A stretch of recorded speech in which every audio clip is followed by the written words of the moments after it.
Marriage. Marriage is the subject of the first few chapters. Now, the chuckles were intentional. Thank you. I told somebody, I'm thinking about doing that. Starting the book of Hosea, we're just calling everyone to attention, like the priest or whatever in The Princess Bride. And I was told, do it. Make sure it's on video. Whatever. So whether or not it was on video, I don't know. That was fun. But yes, marriage. The subject of marriage in Hosea is a significant one. Before we get into that, though, I have a question for you. Let's see here. Do we have... well, the question I have for you is this. If you have ever given a name to someone or something, what were some of the considerations you had when coming up with that name? Now, primarily I'm thinking about adults giving names to their children. But also, I know kids have pets, stuffed animals, other kinds of things that you might give names to. So, with that in mind, what were some of the thoughts? And so for those of you who maybe had more serious considerations, we can use that too. But what were some of the ideas or thoughts you had in your mind when you're coming up with names for primarily children or, pets or other kinds of things if you were given the responsibility of naming someone or something? What were some of the considerations you had? Stefan. The meaning of the name. Okay. And what was your hope? As a broad way, like were you trying to get what kind of a meaning were you hoping for, like broadly speaking? Okay.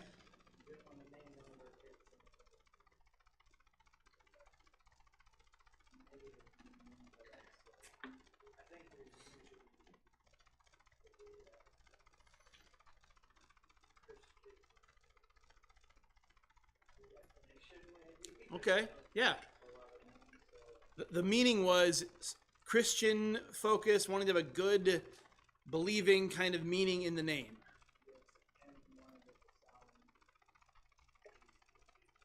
Okay. Yeah, exactly.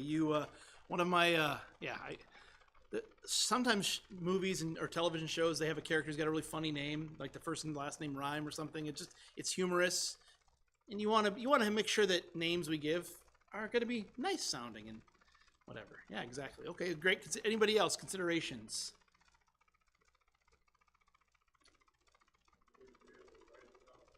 Okay, you or anybody else? Okay. Can we write it down? Okay, good. All right. Anybody else?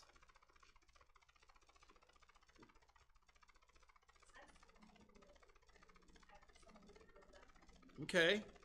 So thinking about maybe the thought of this child when they get older, maybe a looking towards something or someone. Okay. Good.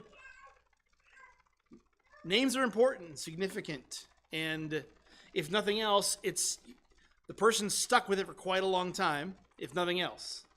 And so there's often significance. Now, if you read the passage tonight, if you read Hosea 1 through 3, you came across some names that were given or that were to be given to the children of Hosea.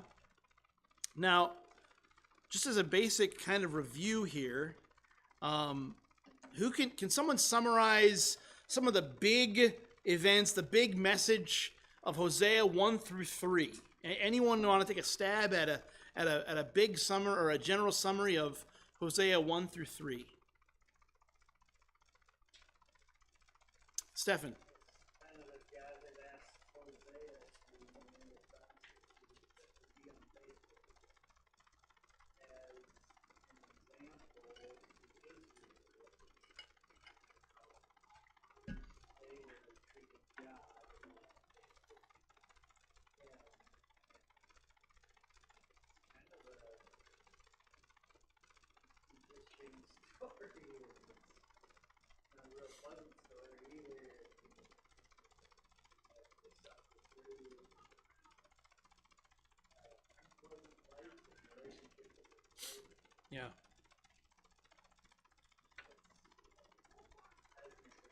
Yeah.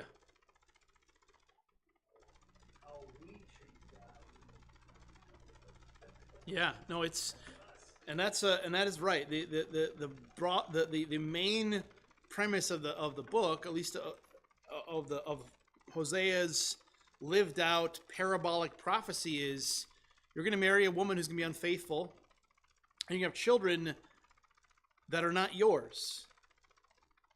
And this is going to be representative and prophetic for the nation. But then, chapter 1, you have a lot of that. Chapter 2, you have some difficulties in the marriage. But at the end of chapter 2 and chapter 3, there's a reconciliation. There's a buying back. Chapter 3, look at verses 1, starting in verse 1. The Lord said to me, "Go again, love a woman who is loved by her husband, and yet an adulteress, even as the Lord loves the sons of Israel, though they turn to other gods and love raisin cakes. So I bought her for myself for 15 shekels of silver and a homer and a half of barley. Then I said to her, you shall stay with me for many days, and you shall not play the harlot, nor shall you have a man. So I will be toward you. For the sons of Israel will remain for many days without king or prince, without sacrifice or sacred pillar, without ephod or household idols. Afterward, the sons of Israel will return and seek the Lord their God and David their king. And they will come trembling to the Lord and to his goodness in the last days." So we see this, again, heartbreaking, terrible, lived out parable going to the full picture of redemption. When you think about prophets who had a tough job, John the Baptist lived in the wilderness and lived on locusts and wild honey, and kind of was a wild man out in the wilderness. His lot, though he was executed, before that didn't seem too bad. But Ezekiel and Hosea had some pretty tough go when it came to their home. Hosea was told to marry a woman who would be unfaithful, and Ezekiel was told one day, "Your wife's going to die today, but you can't mourn for her," as a word to the people. So sometimes these prophets had a really hard job of bringing the word to the people, but God is gracious in bringing these lessons that, as Stephan mentioned, are absolutely directly applicable to us. Now, just a couple things. We're going to spend some time looking at a bunch of the cross-references that I have listed in your outline. But I want to talk about the names of Hosea's children. So look at chapter 1. And I just want you to note something here. So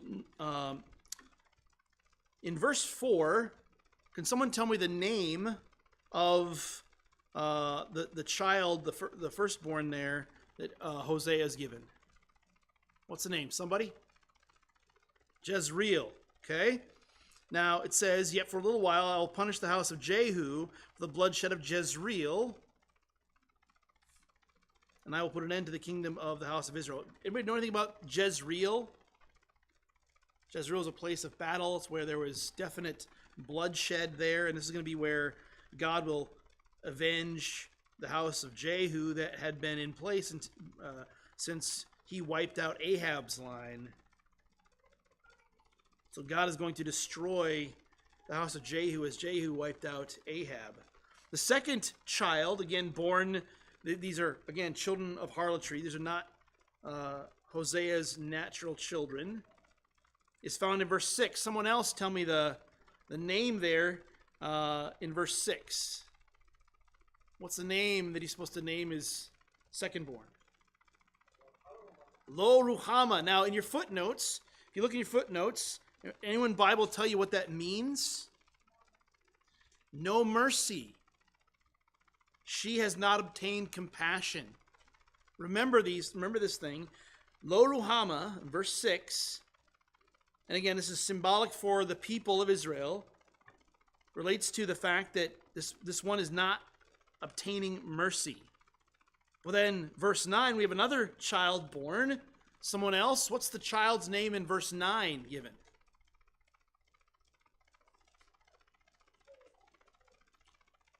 Let's go with the teenager here. Teenager, want to help me out here in verse 9?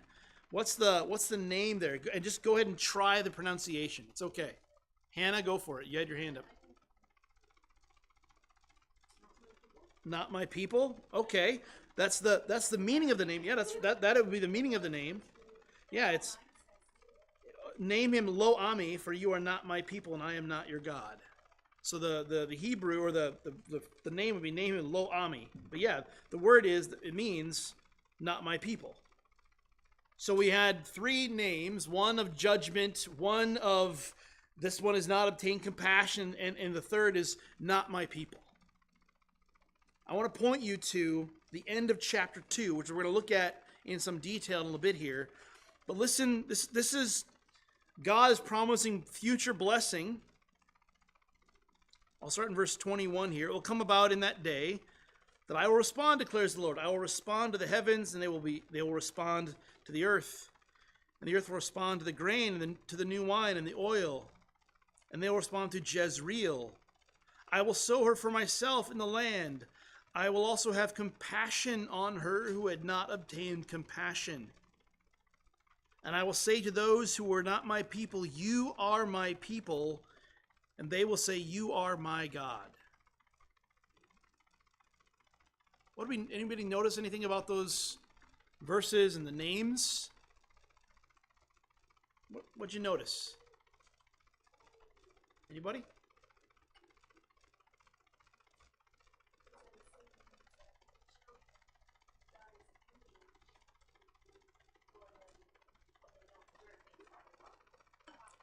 Exactly.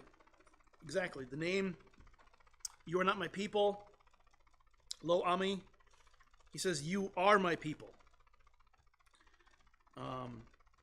You have not obtained compassion for Lo Ruhama. I will have compassion on her. Again, I think if you can remember that as you read or make a note, and maybe your handout or whatever, notice that symmetry between the chapter 1 and chapter 2, that this is God bringing full circle redemption and restoration.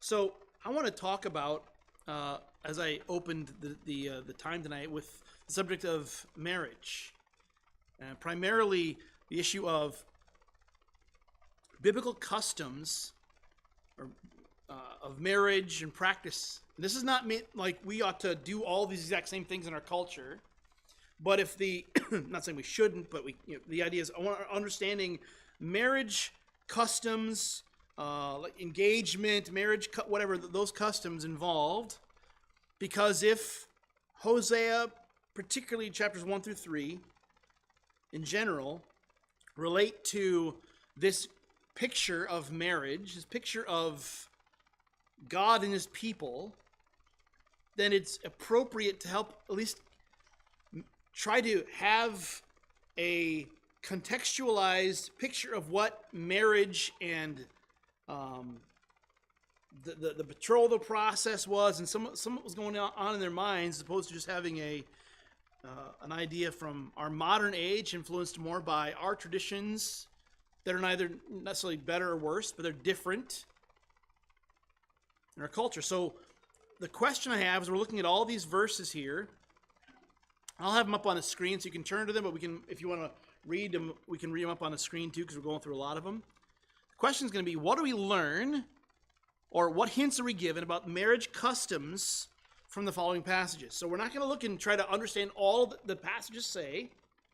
We're looking for hints or information related to marriage customs, things related to marriage, okay? Does that make sense? So we're looking just to get an idea of Old Testament and even some New Testament kind of biblical, broad-ranging pictures of marriage customs. So, starting in Judges chapter 14, I'll read here.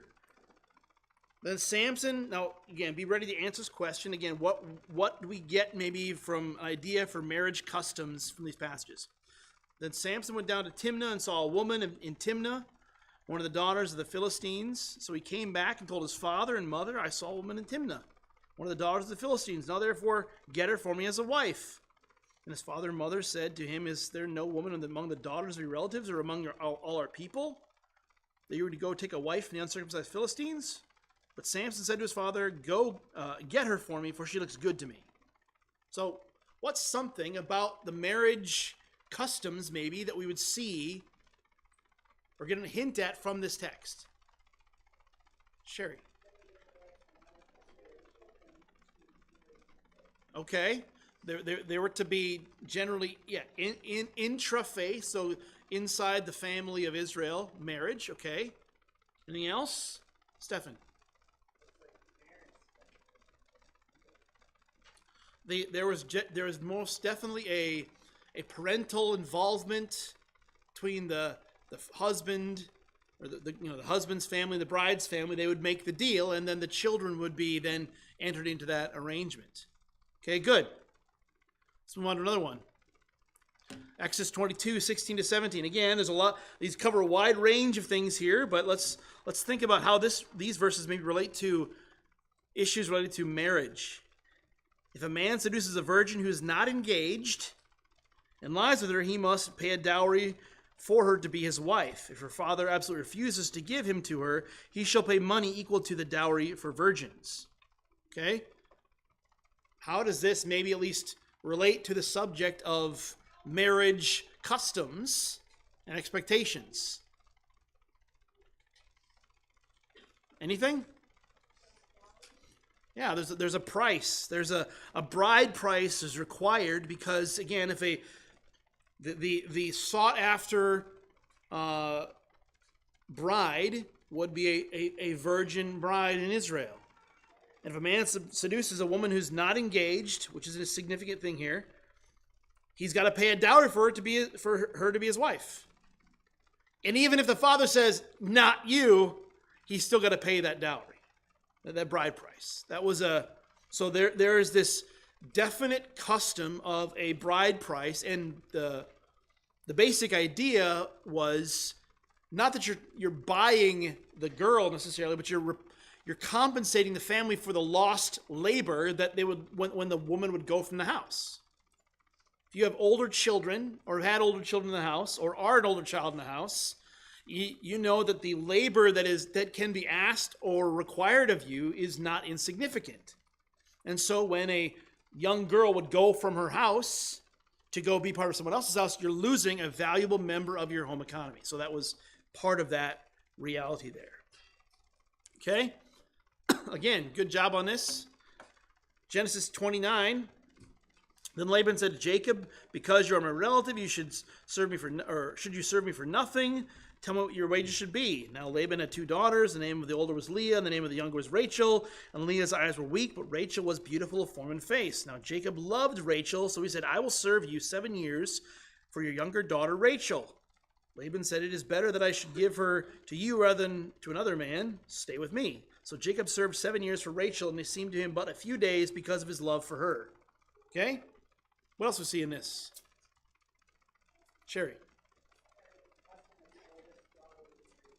We definitely get to that here throughout this in the next section, when after 7 years he realizes that's the custom in the land, and Laban pulls a fast one on him there. But okay, we also but the idea of a bride price of this compensation is again this is a consistent picture here. I'll just reference this next one. Same idea here. A bride price. Saul demanded a unique bride price for his daughter. Now he wanted David to die in getting this bride price, but that was the custom, because David had previously refused to marry the first daughter because he says, "I got nothing." So Saul said, "If the second time you can be my son-in-law today, all I require is you just go out and do this." Okay.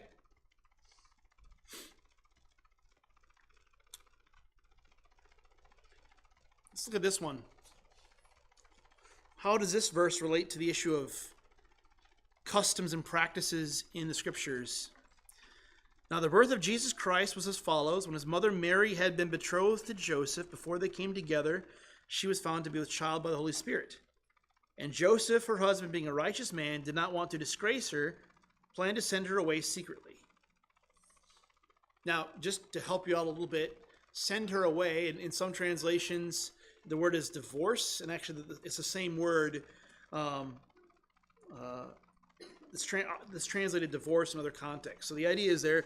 So Joseph planned to divorce her secretly. That's the context there. So what does this verse tell us as it relates to marriage customs?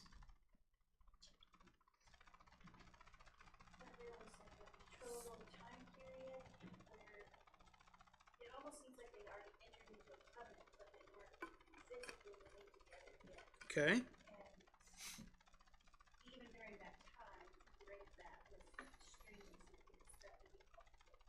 Yeah, and that is true. That's exactly right. The betrothal, when there had not been any living together or joining physically of husband and wife, no consummation, they were married legally binding. And the only way to get out of that was a divorce. And that's a significant, important idea, because engagements in our culture, you can break an engagement. It's not an unserious thing, but it's not a divorce.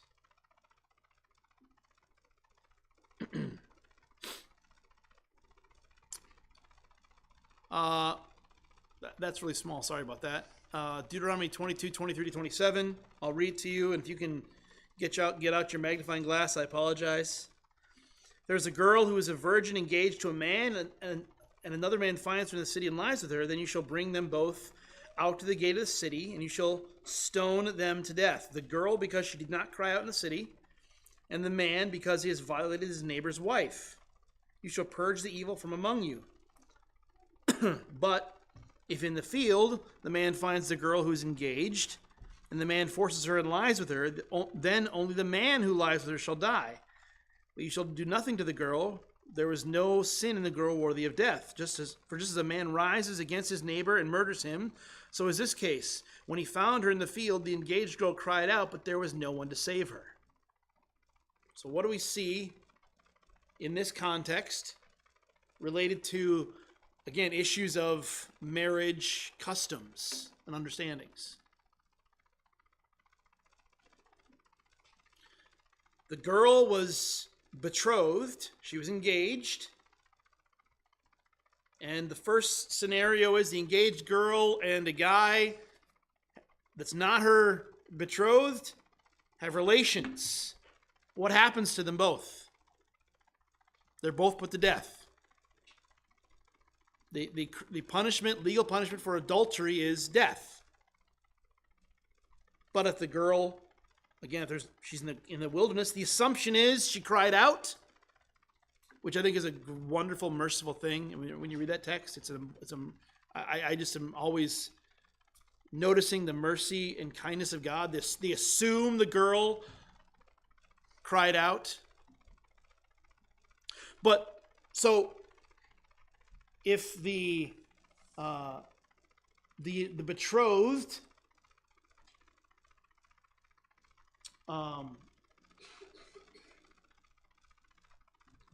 woman has intercourse with someone who's not her betrothed, what has happened there? What has the man done, essentially? He's violated another man's wife. In other words, this is treated just like adultery would be post-nuptials. So in some of these passages, one of the big pictures is betrothal was a serious, binding reality. You could get out of it for various cause, but it was a serious thing to do because it was a divorce to get out of it. And having intercourse with someone who's not your betrothed is like committing adultery on your spouse after you're married. It's the same thing.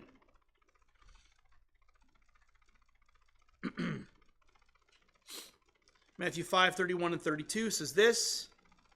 This is in Jesus' day. Again, how does this relate to customs and about marriage and things of that nature? It was said, whoever sends his wife away, let him give her a certificate of divorce. But I say to you, everyone who divorces his wife, except for the reason of unchastity, makes her commit adultery. Whoever marries a divorced woman commits adultery. How does this relate to marriage customs?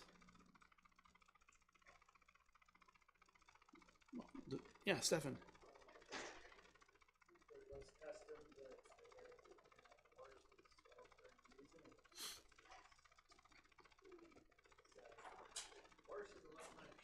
Yeah.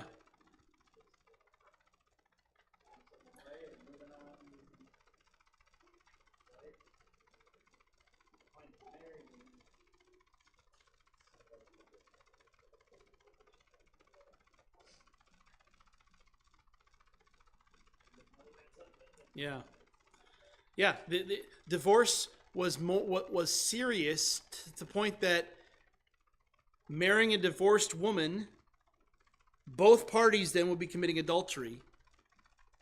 Again, except for, as Jesus says in chapter 5, unchastity on the part of in the marriage. Later on in chapter 19, Jesus deals with this again, and it comes back to the same question: is it lawful? Someone asked him for a man to divorce his wife for any reason at all, and Jesus said, "Have you not read that He created them in the beginning? He made them male and female, and said, for this reason a man shall leave his father and mother and be joined to his wife. The two shall become one flesh, so they are no longer two but one flesh. What therefore God has joined together, let no man separate." So he goes back to this, but then this next section is the disciples' reaction. If the relationship with a man and his wife is like this, it's better not to marry. This is a serious deal. Marriage is a serious covenant commitment.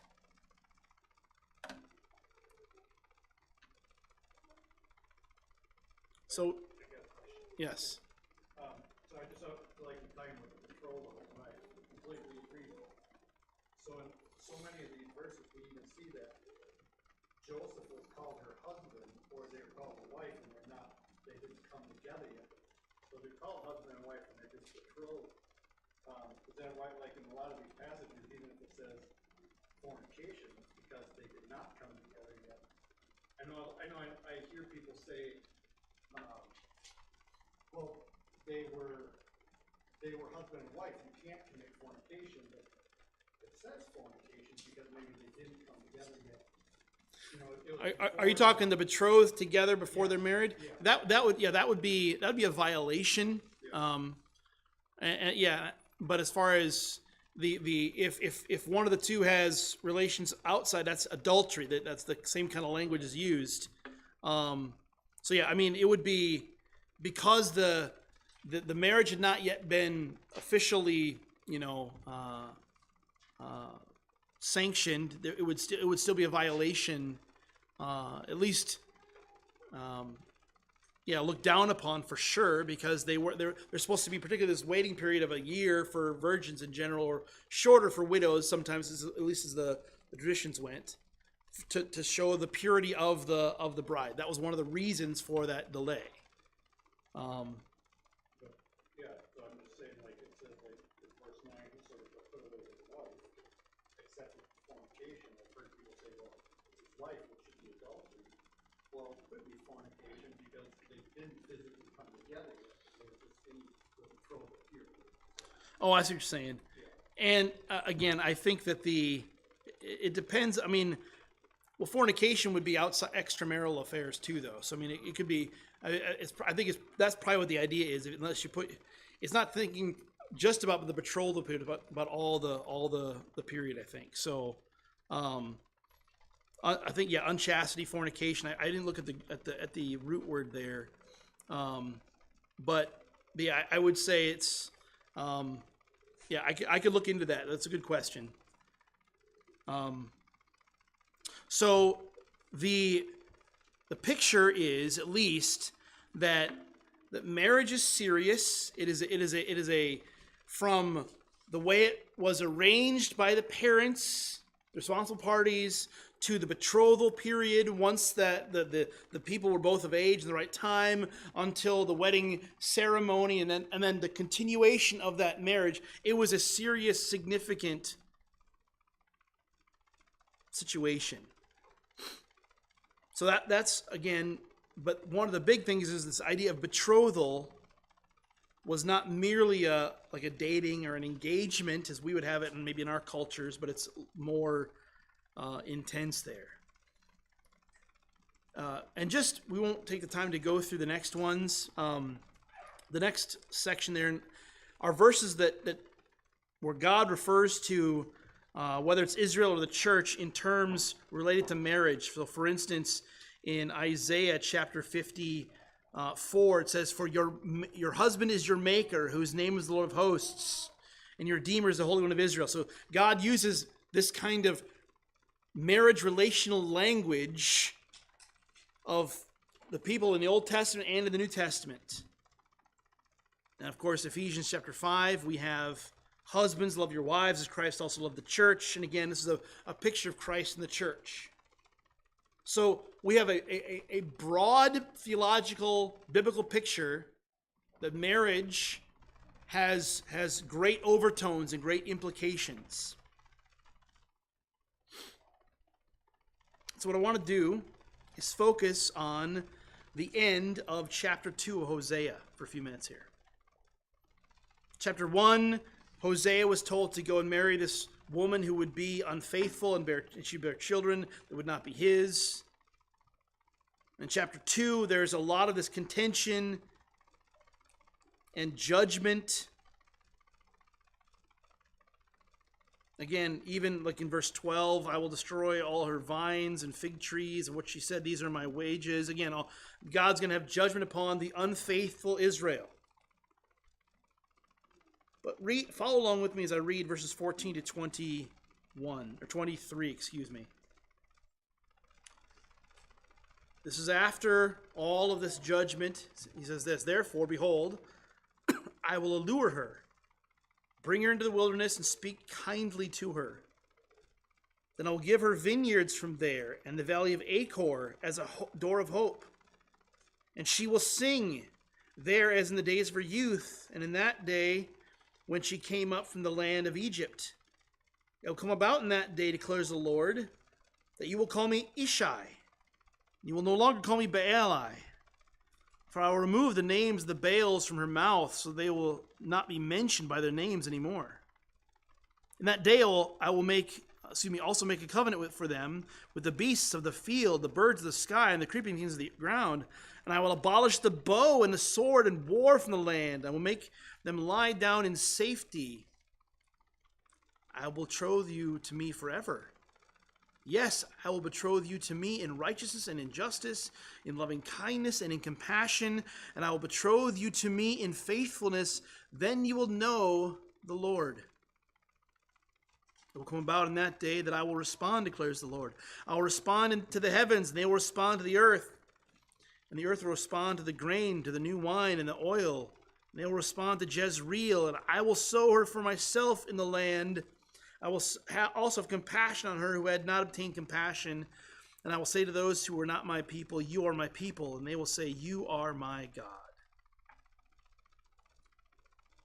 Just focusing in on verses 19 and 20.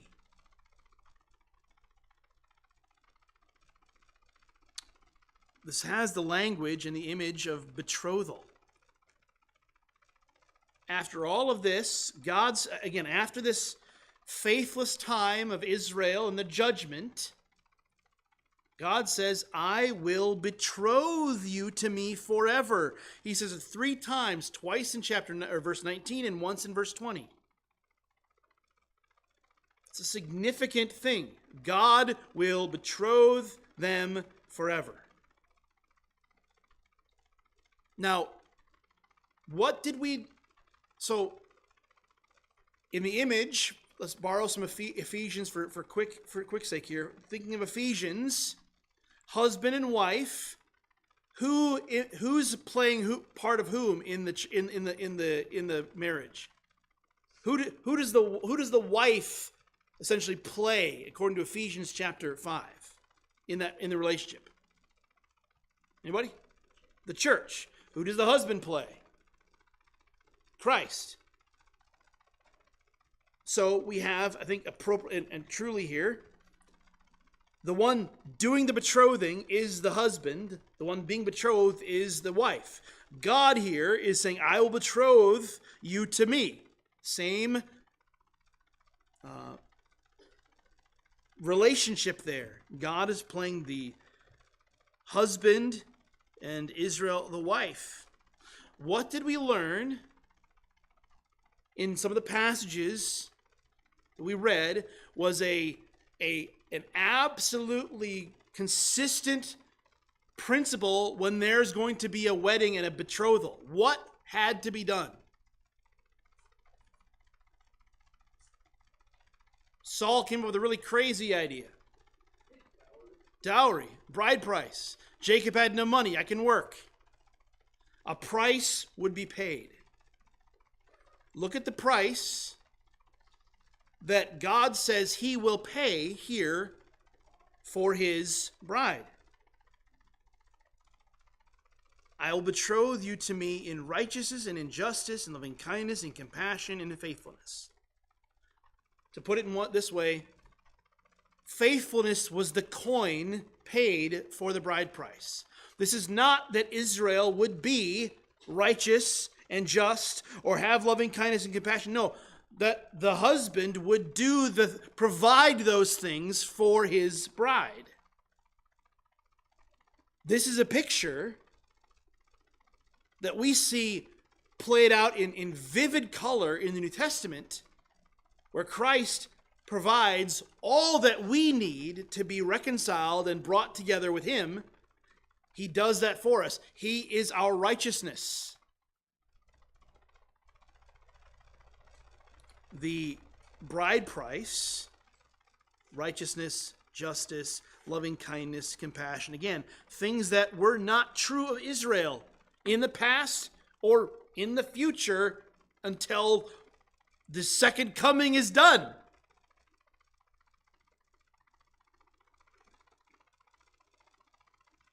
But those who would hear Hosea's message with ears to hear, hearing this, just like you hearing, if we read out of Ephesians, husbands love your wives as Christ loved the church. Do you presently, husbands, love your wives that way? You presently don't because you fail.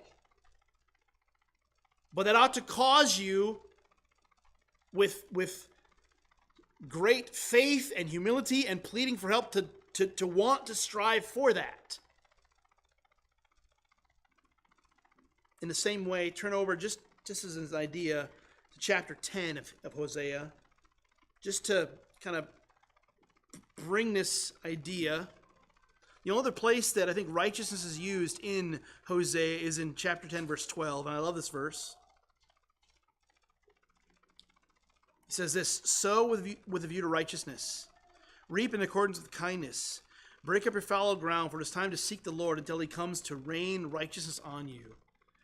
The promise, what God would do, that he would provide, motivates you, not that you can achieve righteousness, but want to follow and live in a way that is in accordance with what he is doing, not to be motivating in that. So as you read Hosea, again, next time when you read through it, notice those connections, at least in chapter 1 to chapter 2, the names, but also this reality of the not just the 15 shekels of silver and the whatever, a homer and a half of barley. But what it's picturing is this price that God pays for his betrothed, to bring his betrothed to himself. So, questions. This is part of the story of Hosea and Gomer. How or why is infidelity an accurate analogy for believers' sin and rebellion? How or why is that an accurate analogy, illustration for the sin of believers? Anybody?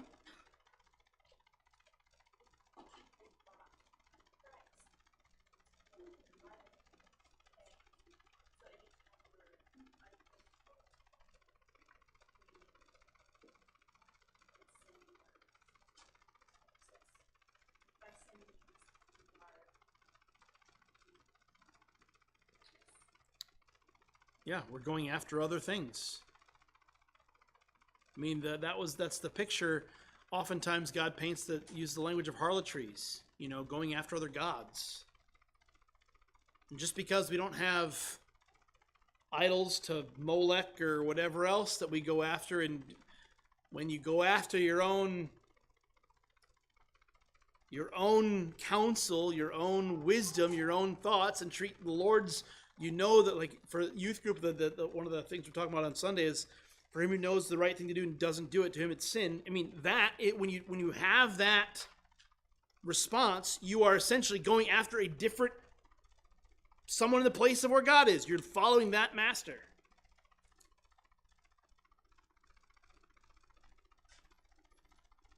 God says, I'm jealous of that. I'm jealous of my wife, so yeah. Yeah. We want faith. It is right to expect faithfulness in a marriage. And unfaithfulness is not a minor thing, ever. It is a brutal but truthful picture of what sin is for the believer.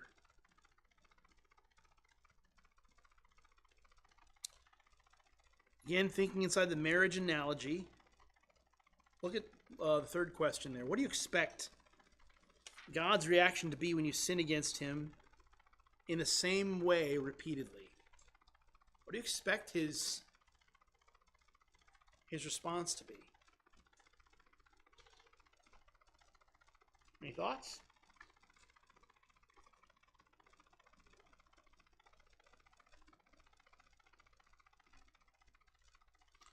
And how is that instructive maybe for the marriages that we have, or for others, the marriages that one day you will have?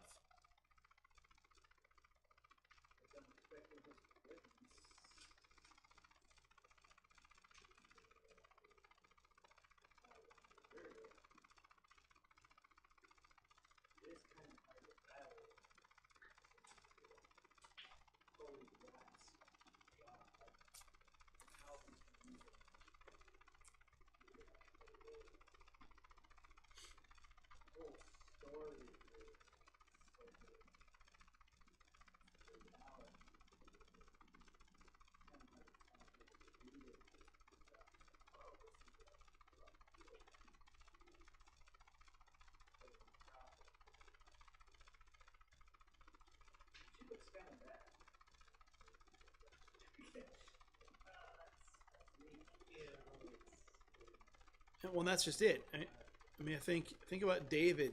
Remember David and Bathsheba, and then Nathan comes in and tells the story of the one guy who's got the one sweet little lamb, the other guy who's got a whole fistful of sheep.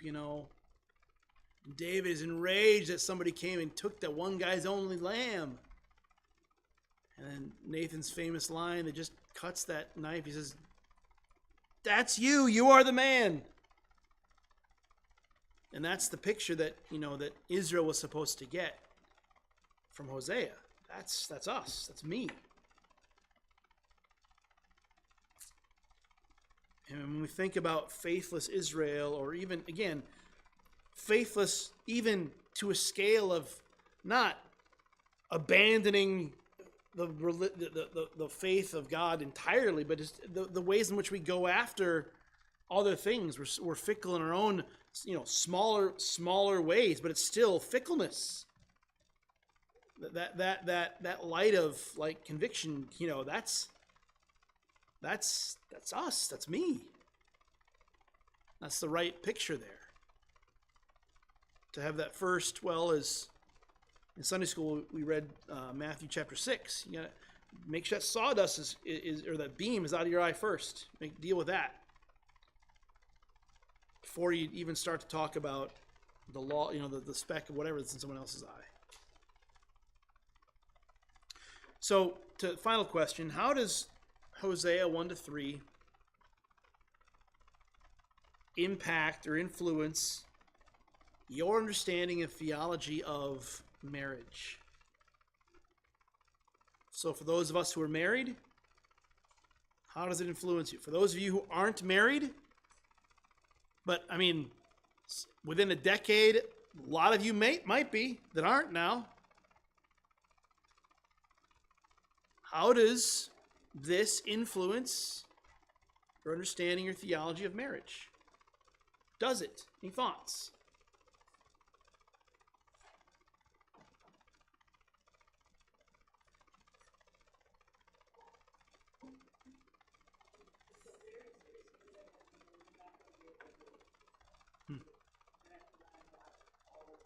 Yeah.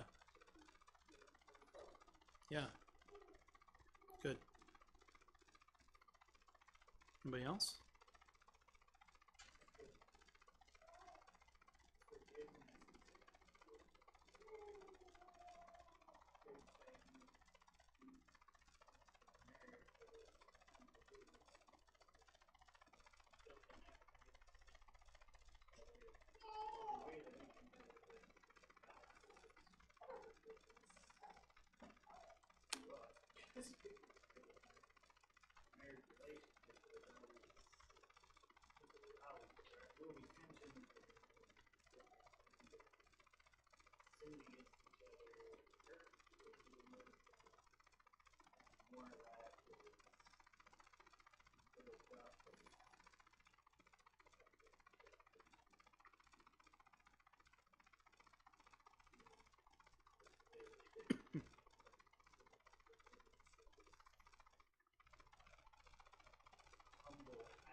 Yeah.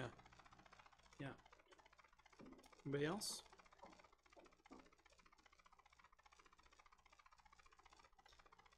I think when we look at all the pictures of marriage, particularly whether it's in Hosea or Ephesians, the emphasis is on forgiveness, long-suffering, reconciliation, all those kinds of things. Particularly, it's important in a society where, marriage is treated very much like a condiment on your food. Some people love it and want to, but you know what? Some people just say, "No, forget it. I want to scrape that off there." It's a serious calling, marriage, and we have the great example that God is the archetype of the chief husband.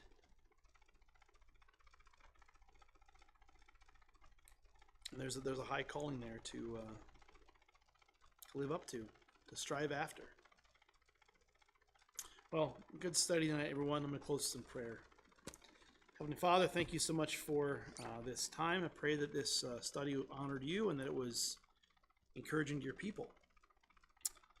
Thank you that Christ bore our sins in his body on the cross. He might bring us to you. That Christ did what was necessary to pay the price for our salvation, our redemption, our adoption, our being in that great picture of the marriage between Christ and the church. All those images, Lord, that it was bought and paid for by Christ. Thank you. In his name, amen.